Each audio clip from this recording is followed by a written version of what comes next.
வணக்கம். இந்திய நேரப்படி மதியம் 1:30 மணி செய்திகள். முதலில் தலைப்புச் செய்திகளை காணலாம். இந்தியா வந்துள்ள பிலிப்பைன்ஸ் அதிபருக்கு குடியரசுத் தலைவர் மாளிகை முற்றத்தில் சிறப்பான வரவேற்பு.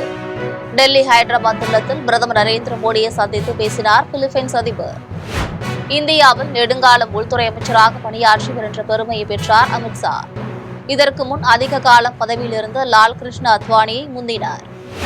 டெல்லியில் தேசிய ஜனநாயக கூட்டணி நாடாளுமன்ற உறுப்பினர்களின் கூட்டம். அரஹர மகாதேவா என்கின்ற முழக்கத்துடன் பிரதமர் நரேந்திர மோடிக்கு சிறப்பான வரவேற்பு. பொதுத்துறை வங்கிகளில் 17,000 கோடி ரூபாய் கடன் வாங்கி திருப்பி செலுத்தாமல் ஏமாற்றிய அனில் அம்பானி. டெல்லி அமலாக்கத்துறை அலுவலகத்தில் அனில் அம்பானியிடம் விசாரணை. காசா போருக்கு முடிவு கட்டும்படி இஸ்ரேலின் முன்னாள் அதிகாரிகள் நூற்றுக்கணக்கானோர் வலியுறுத்தல். அமெரிக்க அதிபர் டொனால்டு டிரம்பிற்கு எழுதிய கடிதத்தில் ஹமாஸ் அச்சுறுத்தலாக இருக்காது என்று நம்பிக்கை. இனி விரிவான செய்திகளை காணலாம். இந்தியாவுக்கு 5 நாள் சுற்றுப்பயணமாக வந்துள்ள பிலிப்பைன்ஸ் அதிபர் பெர்டினால்டு ரோபோல்டஸ் மார்கோஸை டெல்லி, ஹைதராபாத் இல்லத்தில் பிரதமர் நரேந்திர மோடி சந்தித்து பேசியுள்ளார். பிரதமர் நரேந்திர மோடியின் அழைப்பை ஏற்று பிலிப்பைன்ஸ் நாட்டு அதிபர் பெர்டினால்டு ரோபோல்டஸ் மார்கோஸ் அவர் மனைவியுடன் இந்தியாவுக்கு வந்துள்ளார். இன்று டெல்லியில் குடியரசுத் தலைவர் மாளிகையில் முறைப்படி அரசு சார்பில் பிலிப்பைன்ஸ் அதிபருக்கு சிவப்பு கம்பள வரவேற்பு அளிக்கப்பட்டது. குடியரசுத் தலைவர் மாளிகை முற்றத்தில் ராணுவ வாத்தியங்கள் முழங்க இந்திய முப்படை வீரர்களின் அணிவகுப்பு மரியாதையையும் பிலிப்பைன்ஸ் அதிபர் ஏற்றுக்கொண்டார். அதன்பின் டெல்லி, ஹைதராபாத் இல்லத்தில் பிரதமர் மோடியும் பிலிப்பைன்ஸ் அதிபரும் சந்தித்து பேசினர். பிரதமரும் பிலிப்பைன்ஸ் அதிபரும் சந்திப்பு பற்றி இந்திய வெளியுறவு அமைச்சகம் அறிக்கை வெளியிட்டுள்ளது. அந்த அறிக்கையில் இருநாட்டு உறவுகளை மேலும் வலுப்படுத்துவது குறித்தும் மக்களிடையே உள்ள பிணைப்புகளை வலுப்படுத்துவது குறித்தும் இருநாட்டு தலைவர்களும் பேச்சு நடத்தியதாக குறிப்பிட்டுள்ளது. இந்தியாவில் நெடுங்காலம் உள்துறை அமைச்சராக பணியாற்றியவர் என்ற பெருமையை அமித்ஷா பெற்றுள்ளார். பாஜகவை சேர்ந்த அமித்ஷா நரேந்திர மோடியின் 2வது ஆட்சி காலத்தில் 2019ஆம் ஆண்டு மே 30ஆம் நாள் மத்திய உள்துறை அமைச்சராக பதவியேற்றார். இன்று வரை அவர் தொடர்ந்து 6 ஆண்டுகள் 2 மாதங்கள் அந்த பதவியில் நீடித்து வருகிறார். இதன் மூலம் இந்தியாவில் அதிக காலம் உள்துறை அமைச்சராக இருந்தவர் என்கின்ற பெருமையை பெற்றுள்ளார். இதற்கு முன் அந்த பெருமையை லால் கிருஷ்ண அத்வானி பெற்றிருந்தார். அத்வானிக்கு முன்பு காங்கிரசின் கோவிந்த் வல்லபந்தும் 6 ஆண்டுகள் 2 மாதம் உள்துறை அமைச்சர் பதவியில் இருந்தார். அமித்ஷா உள்துறை அமைச்சரான அதே ஆண்டில் ஆகஸ்ட் 5ஆம் நாளில் ஜம்மு காஷ்மீருக்கு சிறப்பு தகுதி வழங்கிய அரசியலமைப்பின் 370வது பிரிவு ஒழிக்கப்பட்டது. அதனை ஒழித்து இன்றுடன் 6 ஆண்டுகள் நிறைவடைந்துள்ளதும் குறிப்பிடத்தக்கது. டெல்லியில் பிரதமர் நரேந்திர மோடியின் தலைமையில் தேசிய ஜனநாயக கூட்டணி நாடாளுமன்ற உறுப்பினர்களின் கூட்டம் நடைபெற்றது. நாடாளுமன்ற அரங்கில் நடைபெற்ற கூட்டத்திற்கு தலைமையேற்ற பிரதமர் நரேந்திர மோடியை அரஹர மகாதேவா என்று முழங்கியபடி நாடாளுமன்ற உறுப்பினர்கள் வரவேற்றனர். பாதுகாப்பு அமைச்சர் ராஜ்நாத் சிங் பிரதமர் மோடிக்கு மாலை அணிவித்து சிறப்பித்தார். பகல்காம் தாக்குதலுக்கு ஆபரேஷன் சிந்தூர் நடவடிக்கை மூலமாக பதிலடி கொடுத்தது, அதில் இந்தியாவின் நியாயத்தை உலக நாடுகளுக்கு எடுத்துரைத்தது, இதுகுறித்து நாடாளுமன்றத்தில் நடைபெற்ற விவாதம் அதற்கு சிறப்பாக பதிலளித்தது ஆகியன குறித்து கூட்டத்தில் பேசப்பட்டன. இந்த கூட்டத்தில் அமித்ஷா, ராஜ்நாத் சிங், ஜகத் பிரகாஷ் நட்டா ஆகியோர் உட்பட மத்திய அமைச்சர்கள் அனைவரும் கலந்து கொண்டனர். பாஜக, சிவசேனை, ஐக்கிய ஜனதா தளம், தெலுங்கு தேசம், அதிமுக ஆகிய தேசிய ஜனநாயக கூட்டணி கட்சிகளின் மக்களவை, மாநிலங்களவை உறுப்பினர்களும் கலந்து கொண்டனர். 17,000 கோடி ரூபாய் வங்கிக் கடன் பெற்று திருப்பி செலுத்தாமல் ஏமாற்றிய அனில் அம்பானி டெல்லி அமலாக்கத்துறையில் விசாரணைக்கு ஆஜராகியுள்ளார்.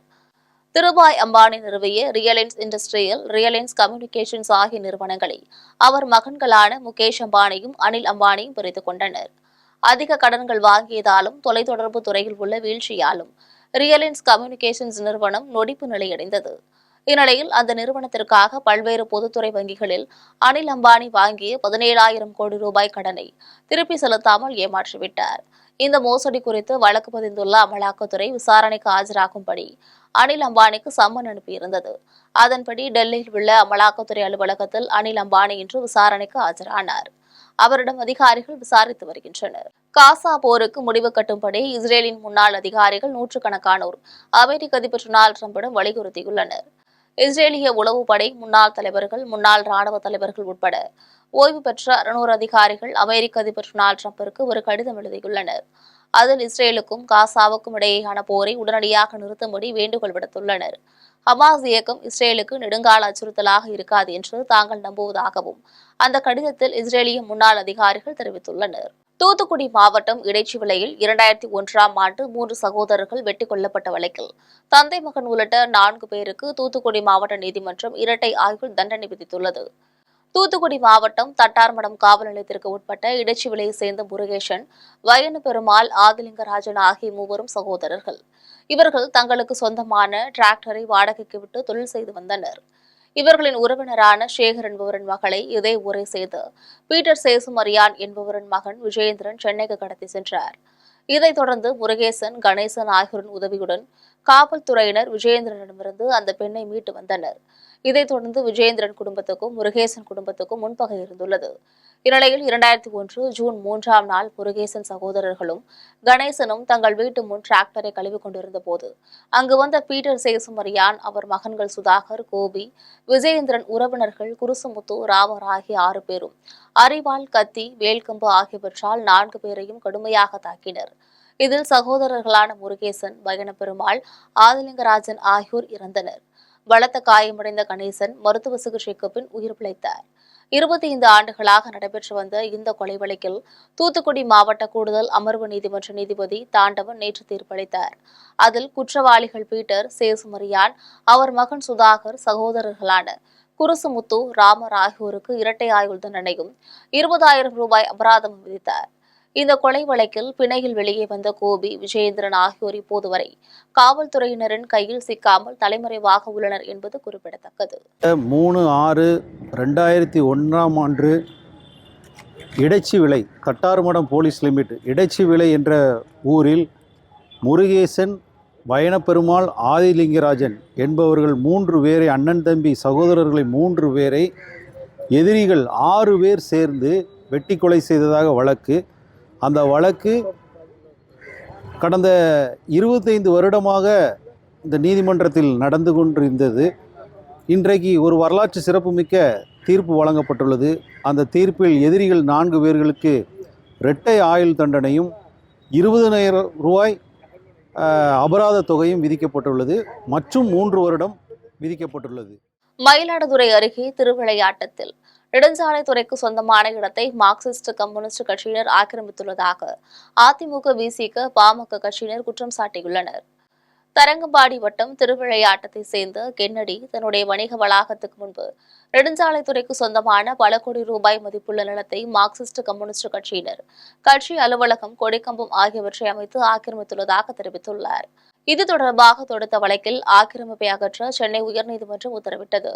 அதன்படி நெடுஞ்சாலைத்துறையினர் ஆக்கிரமிப்பை அகற்றிய பிறகும் மார்க்சிஸ்ட் கம்யூனிஸ்ட் கட்சியினர் அந்த இடத்தை மீண்டும் ஆக்கிரமித்துள்ளனர். இந்நிலையில் கென்னடி அதிமுக, விடுதலை சிறுத்தைகள் கட்சி, பாமக கட்சியினருடன் வந்து மாவட்ட ஆட்சியர் ஸ்ரீகாந்திடம் மனு அளித்தார். திருவிளையாட்டம் கடத்தருவில் 4 கோடி ரூபாய் மதிப்புள்ள மனையும் காம்ப்ளெக்ஸும் கட்டியிருக்கோம். அதுக்கு முன்னாடி சிபிஎம் மாவட்ட செயலாளர் திரு சீனிவாசன், அவரோட 2 பசங்க Gunalan, local history sheeter Sridhar, நகை அடகு ஏமாத்துற கண்ணன், இவங்கெல்லாம் சேர்ந்து தொடர்ச்சியாக கட்டடம் கட்டி வேலி அடைச்சி எங்களை வந்து சுத்தமாக எங்களோட 4 கோடி ப்ராப்பர்ட்டிக்குள்ளே போக முடியாத அளவுக்கு தொடர்ச்சியாக கொலை மிரட்டல் விட்டுட்டு இருக்காங்க. உயர்நீதிமன்ற தீர்ப்பு வாங்கிட்டு வந்ததுக்கு அப்புறமும் மாவட்ட நிர்வாகம் எடுக்க முயற்சித்த போது கல்லால் அடித்து கண்ணப்படி கொலை மிரட்டல் விட்டாலும் அவங்க மேலே எந்த கேஸும் எந்த வழக்கும் செய்யலை. இப்போது அந்த இடத்துல 8 அடிக்கு காங்கிரீட் செவர் போட்டு புதுசாக ஆஃபீஸ்ன்னு சொல்லி மொத்தமாக ரோட் சைடு அடைச்சி எங்களோட பட்டா இடத்தையும் சிபிஎம்மோட கம்யூனிஸ்ட் ஆஃபீஸாக கட்டி வச்சிருக்காங்க. எங்களோட பட்டா இடத்துலையும் 3 அடிக்கு மேலே ஆக்கிரமிச்சு கட்டியிருக்காங்க. கோவை கொடிசியா வளாகத்தில் கிரேடாய் அமைப்பின் சார்பில் ஆகஸ்ட் 8ஆம் நாள் வீடு வாங்குபவர்களின் மாபெரும் திருவிழா நடைபெற உள்ளதாக அதன் நிர்வாகிகள் தெரிவித்துள்ளனர். கோவை கிரேடாய் அமைப்பின் சார்பில் ஃபேர்ப்ரோ ப்ராப்பர்ட்டி எக்ஸ்போ இந்த ஆண்டு ஆகஸ்ட் 8, 9, 10 ஆகிய 3 நாட்கள் கோவை கொடிசியா வளாகத்தில் நடைபெறவுள்ளது. இதுகுறித்து செய்தியாளர்களிடம் பேசிய கோவை கிரேடாய் தலைவர் அரவிந்த்குமார், இந்த கண்காட்சியில் 25 முன்னணி டெவலப்பர்கள் பங்கேற்பதாகவும் 100க்கும் மேற்பட்ட கட்டுமான திட்டங்கள் காட்சிக்கு வைக்கப்படுவதாகவும் தெரிவித்தார். State Bank of India, South Indian வங்கி, பேங்க் ஆஃப் பரோடா, HDFC வங்கி, LIC ஹவுசிங் ஃபைனான்ஸ் போன்ற முன்னணி வங்கிகளும் பங்கேற்று மக்களுக்கு கடன் வழங்க உள்ளதாகவும் அவர் தெரிவித்தார். கோயம்புத்தூர் 75 மெம்பர்ஸுக்கு மேல் உள்ளடக்கிய எங்களது அமைப்பு வருடம் ஃபேர்ப்ரோ ஈவெண்ட் ப்ராப்பர்ட்டி எக்ஸ்போ நடத்தி கொண்டிருக்கிறோம். இந்த வருடமும் புதிய உணர்வுகளுடன் முயற்சியுடன் ஃபேர்ப்ரோ ஈவெண்ட் நடத்த உள்ளோம். கிட்டத்தட்ட 29 ஸ்டால்கள், 100+ ப்ராஜெக்ட்ஸ் எக்ஸிபிட் செய்ய உள்ளோம். அப்புறம் இந்த ஃபேர் ப்ரோவில் பார்த்தீங்கன்னா நம்ம போன வருஷம் ஒரு 7,000க்கு மேலே மக்கள் வந்திருந்தாங்க. இந்த வருஷம் வந்து அவேர்னஸ் ஆகட்டும், ஒரு ரியல் எஸ்டேட்டில் இன்வெஸ்ட் பண்ணணுங்கிற ஒரு இன்ட்ரெஸ்ட் ஆகட்டும், அதெல்லாம் ஜாஸ்தியாக இருக்குது. ஸோ அதனால் we are expecting about 10,000 people வந்து இந்த டைம் வாக்கின் வரணும்னு எதிர்பார்க்குறோம். சேலம் மாவட்டம் வாழப்பாடி அருகே தனியார் பள்ளி வேன் மீது கிழங்கு ஏற்றி வந்த லாரி மோதியதில் அதிர்ஷ்டவசமாக மாணவர்கள் உயிர் தப்பினர். வாழப்பாடி அருகே மல்லியக்கரை ஈச்சம்பட்டியில் உள்ள தனியார் பள்ளியில் பயிலும் குழந்தைகளை மாலையில் வாகனத்தில் ஏற்றி சென்றனர். ஒவ்வொரு ஊராக குழந்தைகளை இறக்கிவிட்டு சென்றனர். 3 குழந்தைகளும் ஓட்டுநரும் சென்று கொண்டிருந்தனர். அப்போது கருமந்துறையிலிருந்து கிழங்கு ஏற்றி கொண்டு வந்த லாரி இந்த வேன் மீது மோதியது. இதில் பள்ளி குழந்தைகளும் ஓட்டுநரும் காயமின்றி உயிர் தப்பினர். லாரியிலிருந்த கிழங்குகள் சாலையில் சிந்தின. இந்த விபத்து குறித்து ஏத்தாப்பூர் காவல்துறையினர் விசாரித்து வருகின்றனர். சென்னை வேளச்சேரியில் மதுபோதையில் சாலையில் தேங்கியிருந்த கழிவுநீரில் துணி துவைத்து வாகனங்களை மறித்து குடிகாரர் ஒருவர் அடாவடி செய்துள்ளார். சென்னை வேளச்சேரி குருநானக் கல்லூரி சாலையில் பழமையான மருந்தீஸ்வரர் கோவில் உள்ளது. இந்த கோவிலையொட்டி குடி விடுதியுடன் மதுக்கடையும் உள்ளது. இங்கு கோவில் தெப்பக்குளத்தின் கரையில் வைத்து மது அருந்திவிட்டு பாட்டில்களை அங்கேயே போட்டுவிட்டு செல்கின்றனர். இந்த நிலையில் நேற்று இரவு குடிகாரர் ஒருவர் தன்னுடைய சட்டையை கழற்றி சாலையில் தேங்கியிருந்த கழிவு நீரில் துவைத்தார். அதன்பின் அவ்வழியாக வந்த வாகனங்களை மறித்துள்ளார். இதனால் அப்பகுதியில் சிறிது நேரம் பரபரப்பு நிலவியது. கோவையில் உலக தாய்ப்பால் வார விழாவையொட்டி இளம் தாய்மார்களுக்கு தேவையான ஊட்டச்சத்து உணவு கண்காட்சி நடைபெற்றது. தாய்ப்பால் கொடுப்பதன் தேவை, தாய்ப்பால் கொடுப்பதால் தாய்க்கும் சேய்க்கும் உள்ள நன்மைகள் ஆகியவற்றை எடுத்துக் கூறும் வகையில் உலகம் முழுவதும் ஆகஸ்ட் மாதம் முதல் வாரம் தாய்ப்பால் வாரமாக கொண்டாடப்படுகிறது. இதையொட்டி கோவை மேட்டுப்பாளையம் சாலையில் அமைந்துள்ள மருத்துவமனை அரங்கில் நடைபெற்ற கண்காட்சியை மருத்துவர் மிருதுபாஷினி தொடங்கி வைத்தார். அப்போது பேசிய அவர் குழந்தைகளுக்கு சரியான முறையில் பால் ஊட்ட வேண்டும் என்பதை எடுத்துரைத்தார். இதில் கலந்து கொண்ட தாய்மார்கள் தாய்ப்பால் கொடுக்கும் போது தங்களுக்கு ஏற்பட்ட அனுபவங்களை பகிர்ந்து கொண்டனர். தாய்ப்பால் தொடர்பான அனைத்து தகவல்கள், பிறந்த குழந்தையின் ஊட்டச்சத்து மற்றும் வளர்ச்சியில் தாய்ப்பாலின் முக்கியத்துவம், அதில் உள்ள நோய் எதிர்ப்பு சக்தி, பிற தேவையான ஊட்டச்சத்துக்கள் ஆகியவற்றை காட்சிப்படுத்தியிருந்தனர். தாய்ப்பால் கொடுப்போருக்கு இயற்கையாக பால் சுரக்க தேவையான உணவுகள், பால் மற்றும் பால் சார்ந்த பொருட்கள், புரதம் நிறைந்த வைட்டமின்கள், தாதுக்கள் நிறைந்த உணவு காட்சிப்படுத்தியிருந்தனர். Doctor M Pushpadevi, department of clinical nutrition, Kongunadu arts and science காலேஜ்லேருந்து வரோம். இன்னைக்கு வந்து ஆகஸ்ட் 1st to 7th வரைக்கும் வேர்ல்டு பிரெஸ்ட் ஃபீடிங் வீக்காக வந்து எல்லாரும் ஆல் ஓவர் வேர்ல்டில் வந்து செலிப்ரேட் பண்ணுவோம். ஸோ நாங்கள் வந்து clinical nutrition department Kongunadu arts and science so MOU வந்து சைன் பண்ணியிருக்கோம் மதர்வுட் ஹாஸ்பிட்டலில். ஸோ இந்த வீக்கில் பார்த்தீங்க அப்படின்னா ஃபர்ஸ்ட் டே இனாக்ரேஷனில் ஸோ ஸ்டூடெண்ட்ஸ்க்கு வந்து ஒரு ஸ்பெஷல் லெக்சர் வந்து by doctor Shobana ma'am lactating breast feeding பற்றி வந்து ஒரு அவேர்னஸ் ஸ்பீச் கொடுத்தாங்க காலேஜில். புதுச்சேரி முத்தியால்பேட்டையில் ஆன்லைன் மூலமாக குடும்ப அட்டை சரிபார்க்கும் முகாமினை முன்னாள் சட்டமன்ற உறுப்பினர் சரவணன் தொடங்கி வைத்தார். புதுச்சேரி அரசின் குடிமைப் பொருள் வழங்கல் துறை முத்தியால்பேட்டை தொகுதியில் அமைந்துள்ள அனைத்து குடும்ப அட்டைதாரர்களையும் ஆன்லைன் மூலமாக சரிபார்க்க பொது சேவை மையத்தை அணுகும்படி அறிவித்திருந்தது. இந்நிலையில் திமுக முன்னாள் சட்டமன்ற உறுப்பினர் சரவணன் தனது அலுவலகத்தில் வாரந்தோறும் சனிக்கிழமை மற்றும் ஞாயிற்றுக்கிழமைகளில் சிறப்பு முகாம் ஏற்பாடு செய்திருக்கிறார். அதன் தொடக்கமாக நேற்று நடந்த சிறப்பு முகாமில் முத்தியால்பேட்டையை சேர்ந்த மக்கள் பங்கேற்று பயனடைந்தனர். இதில் தொகுதி வாரியாக திமுக செயலாளர் சௌரிராஜன், துணை செயலாளர்கள் ரவி, கலைவாணி, அவைத்தலைவர் எழிலன், திமுக மக்கள் சேவை மதன்பாபு, மீனவரணி துணை அமைப்பாளர் உள்ளிட்டோர் கலந்து கொண்டனர். திருப்பத்தூர் மாவட்டம் ஆம்பூர் அருகே தனியார் சொகுசு பேருந்து கவிழ்ந்ததில் 3 குழந்தைகள் உட்பட 20க்கும் மேற்பட்டோர் காயமடைந்தனர். விஜயவாடாவிலிருந்து 28 பயணிகளுடன் பெங்களூருக்கு சென்று கொண்டிருந்த தனியார் சொகுசு பேருந்து திருப்பத்தூர் மாவட்டம் ஆம்பூர் அடுத்த மின்னூரில் வந்தபோது ஓட்டுநரின் கட்டுப்பாட்டை இழந்தது. அந்த பேருந்து மேம்பால பணிகளுக்காக குவித்து வைக்கப்பட்டிருந்த மண் குவியல் மீது மோதி கவிழ்ந்தது. இதில் 3 குழந்தைகள் உட்பட 20க்கும் மேற்பட்டோர் காயமடைந்துள்ளனர். பொதுமக்களும் பிற வாகனங்களில் வந்தவர்களும் காயமடைந்தோரை மீட்டு ஆம்பூர் அரசு மருத்துவமனையில் சேர்த்தனர். படுகாயமடைந்த திருப்பதியை சேர்ந்த ரமேஷ், கௌதம், துளசி, கீதா, காயத்ரி, ருக்மணி, சுதர்ஷன் ஆகியோருக்கு தீவிர சிகிச்சை அளிக்கப்பட்டது. அதன் பிறகு மேல் சிகிச்சைகளுக்காக வேலூர் அரசு மருத்துவமனைக்கு அனுப்பி வைத்தனர். இந்த விபத்து காரணமாக சென்னை பெங்களூர் தேசிய நெடுஞ்சாலையில் சுமார் 3 கிலோமீட்டர் தூரத்திற்கு வாகனங்கள் வரிசை கட்டி நின்றதால் 2 மணி நேரத்திற்கு மேலாக போக்குவரத்து நெரிசல் ஏற்பட்டது. நீலகிரி மாவட்டம் கூடலூர் சோமராவில் சாலை வசதி இல்லாததால் பள்ளி குழந்தைகளும் முதியோரும் பெரும் இன்னல்களுக்கு ஆளாகியுள்ளனர். கூடலூர் சோமராவில் பழங்குடியின மக்கள் வசித்து வருகின்றனர். இவர்கள் பல்வேறு தேவைகளுக்காக பிற ஊர்களுக்கு செல்ல சாலை வசதி இல்லை. இதனால் குழந்தைகள் பள்ளிகளுக்கு செல்லவும், உடல் நலம் குன்றியவர்களை மருத்துவமனைக்கு அழைத்து செல்லவும் சிக்கலாக உள்ளது. இதுகுறித்து பழங்குடியின மக்கள் உதகையில் உள்ள மாவட்ட ஆட்சியர் அலுவலகத்தில் நடைபெற்ற குறைதீர்ப்பு கூட்டத்தில் மனு அளித்துள்ளனர். தங்கள் ஊருக்கு சாலை வசதி ஏற்படுத்தி தர வேண்டும் என்று அந்த மனுவில் தெரிவித்துள்ளனர். உசிலம்பட்டி கால்வாய்களில் தண்ணீர் திறக்க கோரி மதுரை மாவட்ட ஆட்சியரிடம் அதிமுக சட்டமன்ற உறுப்பினர் ஐயப்பன் மனு அளித்துள்ளார். உசிலம்பட்டி அதிமுக சட்டமன்ற உறுப்பினர் ஐயப்பன் தலைமையில் விவசாயிகள் மதுரை மாவட்ட ஆட்சியர் அலுவலகத்தில் குறைதீர் கூட்டத்தில் மனு அளித்தனர். இதில் விவசாய சங்கத்தை சேர்ந்த 50க்கும் மேற்பட்டோர் கலந்து கொண்டனர். அப்போது வைகை அணையின் நீர்மட்டம் 65 அடியை எட்டும்போது 58 கால்வாய் பாசனத்திற்கு தண்ணீர் திறக்க அரசாணை வெளியிட கோரினர். அப்போது பேசிய சட்டமன்ற உறுப்பினர் ஐயப்பன், உசிலம்பட்டி மக்கள் குடிநீருக்காக மிகுந்த சிரமங்களை சந்திப்பதாக தெரிவித்தார். திராவிட முன்னேற்ற கழக அரசு 58 கிராம கால்வாய் திட்டத்தை கொண்டு வந்தது. அதில் எதுவும் மாற்றம் இல்லை. ஆனால் அது முழு வடிவத்துக்கு வந்தது புரட்சித் தலைவர் அம்மா அரசில் முழு வடிவத்துக்கு கொண்டு வந்து சோதனை ஓட்டங்களாக 2019, 2020 ஆகிய காலகட்டத்தில் சோதனை ஓட்டங்களாக தண்ணீர் திறக்கப்பட்டது. அதற்கு பிறகு மழை பெய்தது. கடந்த 3 ஆண்டுகளாக இந்த ஆட்சியிலும் தண்ணீர் திறக்கப்பட்டது. அப்படிப்பட்ட சூழ்நிலையில் கடந்த ஆண்டு 2024ஆம் ஆண்டு 58 கிராம கால்வாயில் ஒரு சொட்டு தண்ணி கூட திறக்கவில்லை. 66 அடி வரைக்கும் தண்ணீர் ஏற்றி வைப்பார்கள். திடீரென்று ஆற்றில் திறந்து விட்டு விடுவார்கள். இந்த மாதிரி 3-4 முறை கடந்த ஆண்டு இந்த நிகழ்வுகள் ஏற்பட்டது. திருவண்ணாமலை மாவட்டம் ஆரணி சுற்றுவட்டார பகுதிகளில் 2 மணி நேரத்திற்கும் மேலாக கனமழை பெய்ததால் விவசாயிகளும் பொதுமக்களும் மகிழ்ச்சியடைந்துள்ளனர்.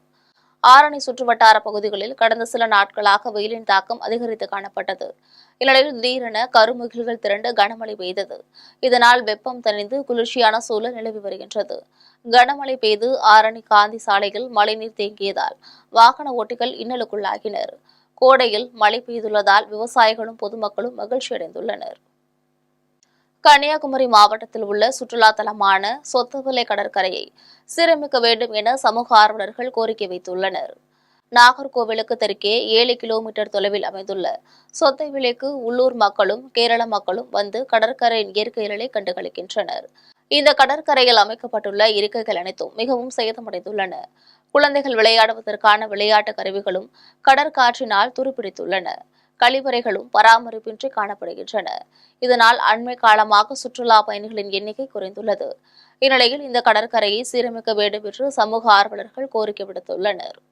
சிவகங்கை மாவட்டம் அமராவதி புதூரில் கூலி தொழிலாளி வெட்டிக் கொல்லப்பட்டது குறித்து காவல்துறையினர் விசாரித்து வருகின்றனர். சிவகங்கை மாவட்டம் அமராவதி புதூரை சேர்ந்த கூலி தொழிலாளி வெங்கடேசன் நண்பர்களுடன் மது அருந்தினார். அப்போது மது போதையில் அவர்களிடையே வாக்குவாதம் ஏற்பட்டு தாக்கியதில் வெங்கடேசன் உயிரிழந்தார். வெங்கடேசனின் உடலை தானாவயல் கண்மாயில் புதைத்துவிட்டு புஷ்பராஜ், மனோஜ் ஆகியோர் ஆராவயல் காவல் நிலையத்தில் சரணடைந்தனர். முன்பகையால் வெங்கடேசனை கொன்றதாகவும் அவர்கள் தெரிவித்துள்ளனர். இதையடுத்து விரைந்து சென்ற காவல்துறையினர் வெங்கடேசனின் உடலை தோண்டி எடுத்து கூராய்விற்கு அனுப்பி வைத்தனர். இந்த கொலை தொடர்பாக 7 பேர் மீது வழக்கு பதிவு செய்தனர். இதில் 4 பேரை கைது செய்துள்ள நிலையில் தலைமறைவாக உள்ள 3 தேடி வருகின்றனர். வேலூர் மாவட்டம் குடியாத்தத்தில் மாவட்ட அளவிலான வில்வித்தை போட்டிகள் நடைபெற்றன. குடியாத்தத்தை அடுத்த பாக்கத்தில் உள்ள ஆசிர்வாத் இன்டர்நேஷனல் பள்ளியில் நடைபெற்ற வில்வித்தை போட்டியில் 25 பள்ளிகளைச் சேர்ந்த 150 மாணவ மாணவிகள் பங்கேற்றனர். தாளாளர் மஞ்சுநாத் தலைமையில் நடைபெற்ற தொடக்க விழாவில் முதல்வர் பிரமிளா வரவேற்றார். மாவட்ட உடற்கல்வி ஆய்வாளர் சரஸ்வதி போட்டியை தொடங்கி வைத்தார். வெற்றி பெற்ற மாணவர்களுக்கு குடியாத்தம் காவல் துணை கண்காணிப்பாளர் சுரேஷ் பரிசுகளை வழங்கினார். இதில் வெற்றி பெற்ற மாணவர்கள் மாநில அளவிலான போட்டிகளுக்கு தகுதி பெற்றனர். இந்த நிகழ்ச்சியில் எஸ்கே அகாடமி தலைவர் சாரதி, வேலூர் மாவட்ட வில்வித்தை சங்க தலைவர் சத்தியன், நகர தமகா தலைவர் தினகரன், நாகராஜன் ஆகியோர் கலந்து கொண்டனர். மயிலாடுதுறை அருகே சந்திரபாடி சீதாளா தேவி மாரியம்மன் ஆலயத்தில் ஆடிப்பெருக்கை முன்னிட்டு 100கணக்கான பக்தர்கள் பால்குடம் எடுத்து வந்து வழிபாடு செய்தனர். தரங்கம்பாடி வட்டம் சந்திரபாடி சீதாளா தேவி மாரியம்மன் ஆலயத்தில் ஆண்டுதோறும் ஆடிப்பெருக்கையொட்டி பால்குடம் எடுக்கும் நிகழ்ச்சி நடைபெறும். பத்ரகாளியம்மன் கோவிலிலிருந்து காப்பு கட்டி விரதம் இருந்து அம்மனுக்கு உகந்த மஞ்சள் உடை உடுத்த பக்தர்கள் பால்குடம் எடுத்தும் அழகு காவடி எடுத்தும் மேலதாளம் முழங்க ஊர்வலமாக கோவிலுக்கு வந்தனர். சீதாளா தேவி மாரியம்மனுக்கு பாலாபிஷேகம் செய்து சிறப்பு அலங்காரம் செய்து தீபாராதனைகள் காண்பிக்கப்பட்டது. இதில் ஆயிரக்கணக்கான பக்தர்கள் கலந்து கொண்டு சாமி தரிசனம் செய்தனர். திருவண்ணாமலை மாவட்டம் வந்தவாசி வட்டாரத்தில் மழை பெய்ததால் வெப்பம் தணிந்து குளிர்ச்சியான சூழல் நிலவி வருகிறது. வந்தவாசியிலும் அதன் சுற்று வட்டாரத்தில் அமைந்துள்ள செம்பூர், நாவல்பாக்கம், சலுக்கை, மருதாடு, ஓசூர், காரணி, கல்லாங்குத்து ஆகிய ஊர்களிலும் நேற்று மாலை 1 மணி நேரத்திற்கும் மேலாக மழை பெய்தது. இந்த மழையின் காரணமாக மருதாடு, ஓசூர் சாலையில் உள்ள புளிய மரம் அடியோடு சாய்ந்து விழுந்ததால் போக்குவரத்து பாதிக்கப்பட்டது. இதனால் வெப்பம் தணிந்து குளிர்ச்சியான சூழல் நிலவி வருவதால் விவசாயிகளும் பொதுமக்களும் மகிழ்ச்சியடைந்துள்ளனர். கன்னியாகுமரி மாவட்டத்தில் மேற்கு கடற்கரை பகுதிகளில் கடல் சீற்றம் அதிகம் உள்ளதால் கணபதிபுரம், லெமூர் பீச்சில் கடல் நீர் புகுந்ததால் சுற்றுலா பயணிகள் செல்வதற்கு தடை விதிக்கப்பட்டுள்ளது. கன்னியாகுமரி மாவட்டம் முழுவதும் பரவலாக சாரல் மழை பெய்து வருகிறது. மேற்கு கடற்கரை பகுதிகளில் கடல் சீற்றம் அதிகரித்து காணப்படுகிறது. இந்நிலையில் நேற்று மாலை கணபதிபுரம், லெமூர் பீச் பகுதியில் திடீரென்று கடல் நீர் கரைக்கு வந்து சுற்றுலா பயணிகளும் அமரும் இடத்திலும் விளையாடும் இடங்களிலும் புகுந்தது. அந்த கடல் நீர் அருகில் உள்ள தென்னந்தோப்பு கோவில் சுற்றுப்புறங்களையும் சூழ்ந்தது. இன்றும் காலை முதல் வானம் மேகமூட்டத்துடன் காணப்படுவதாலும் கடல் சீற்றம் காணப்படுவதாலும் லெமூர் பீச்சுக்கு சுற்றுலா பயணிகள் செல்ல தடை விதிக்கப்பட்டுள்ளது. மீண்டும் தலைப்புச் செய்திகள். இந்தியா வந்துள்ள பிலிப்பைன்ஸ் அதிபருக்கு குடியரசுத் தலைவர் மாளிகை முற்றத்தில் சிறப்பான வரவேற்பு. டெல்லி, ஹைதராபாத் இல்லத்தில் பிரதமர் நரேந்திர மோடியை சந்தித்து பேசினார் பிலிப்பைன்ஸ் அதிபர். இந்தியாவில் நெடுங்காலம் உள்துறை அமைச்சராக பணியாற்றியவர் என்ற பெருமையை பெற்றார் அமித்ஷா. இதற்கு முன் அதிக காலம் பதவியில் இருந்த லால் கிருஷ்ண அத்வானியை முந்தினார். டெல்லியில் தேசிய ஜனநாயக கூட்டணி நாடாளுமன்ற உறுப்பினர்களின் கூட்டம். அரஹர மகாதேவா என்கின்ற முழக்கத்துடன் பிரதமர் நரேந்திர மோடிக்கு சிறப்பான வரவேற்பு. பொதுத்துறை வங்கிகளில் 17,000 கோடி ரூபாய் கடன் வாங்கி திருப்பி செலுத்தாமல் ஏமாற்றிய அனில் அம்பானி. டெல்லி அமலாக்கத்துறை அலுவலகத்தில் அனில் அம்பானியிடம் விசாரணை. காசா போருக்கு முடிவு கட்டும்படி இஸ்ரேலின் முன்னாள் அதிகாரிகள் நூற்றுக்கணக்கானோர் வலியுறுத்தல். அமெரிக்க அதிபர் டொனால்டு டிரம்பிற்கு எழுதிய கடிதத்தில் ஹமாஸ் அச்சுறுத்தலாக இருக்காது என்று நம்பிக்கை. இத்துடன் செய்திகள் நிறைவடைகின்றன. மீண்டும் செய்திகள் மாலை 6 மணிக்கு. உடனுக்குடன் செய்திகளை காண GemLive.tv என்ற இணையதளத்தில் இணைந்திருங்கள். நன்றி, வணக்கம்.